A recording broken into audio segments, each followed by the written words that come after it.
All right, so on this one, it says that the function g is shown on the graph. Which function represents g? Well, because I'm an expert on linear functions, right? Because that's what you learn parts of it in the 8th grade. And then in Algebra 1, you really spent a lot of time on that. I know that this part of the graph here has a y-intercept of -2. And if I go, looks like down to -2 and over 1, that's my slope. So my y equals mx plus b, where m is the slope, which is equal to -2 over 1, right? The rise over run. And my b is the y-intercept where it crosses the y-axis, which is -2. I should have an equation of -2x minus 2. This whole equation, and it includes x,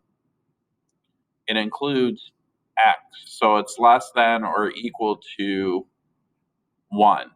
So the x value here is 1, so it includes 1. So the first part of the function, this is +2. No, doesn't cross the y-axis at +2, so this one doesn't work. This one might work, okay? -2x minus 2. So that's what we're looking for. The first part of the function is -2x minus 2. That one might work. This one says -5. That won't work. This one. So now it's a toss-up between B or D.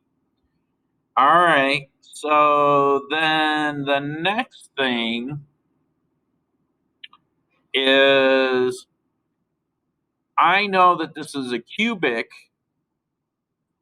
and the cubic, the transformation of the cubic, this point right here, because this is the center of the cubic. This is normally in the origin, so there's been a translation, right? Normally that point of the cubic or a cubed function is translated, and it translated over 3 up 5, right? So I've got the 3 plus 5, and if I look down here, I've got the 3 plus 5. In fact, those functions are exactly the same, so that's not much help. I could graph all 3 of these. I might still have to. We'll see. So then I've got this next one. It looks like it has a slope of -3. In other words, in order, I go down 1, 2, 3, right? -3 over 1. So the slope of that next function, because this is a linear function, it's a straight line.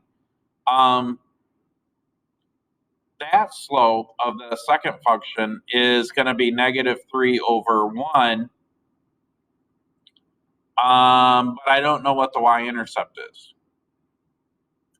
Well, this one has +16. This one has -19. Now, I could work backwards and try to figure out where it crosses, right? But the best way to do that is to evaluate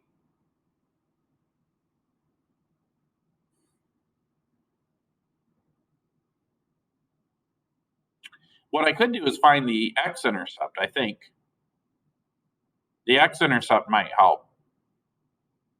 In other words, if I think of this function as y, I'm gonna try b first, okay? So I'm gonna think about this function first.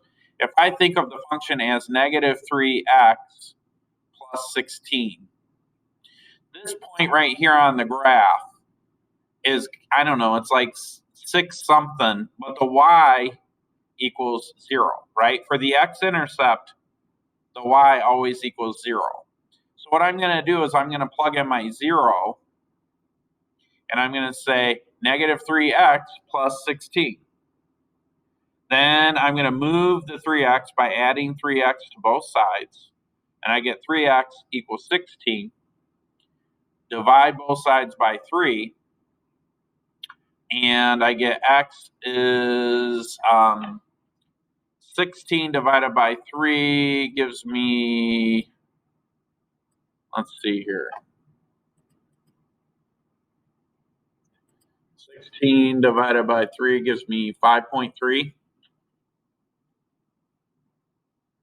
So that's, I don't think that's right. 5.3 repeating. So this is clearly greater than 6. I don't think it's this one. I don't think it's this equation. So what I'm going to do is I'm going to try this last one right here. If I say y equals, I'm going to use this one, negative 3x plus 19. Set that equal to 0.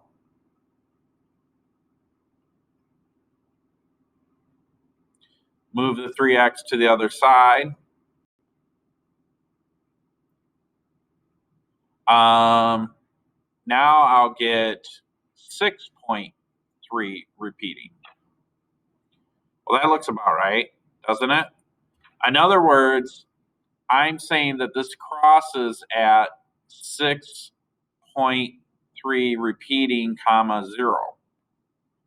Yeah, that's right. That does look like it's about 1/3 of the way. So this is the correct answer.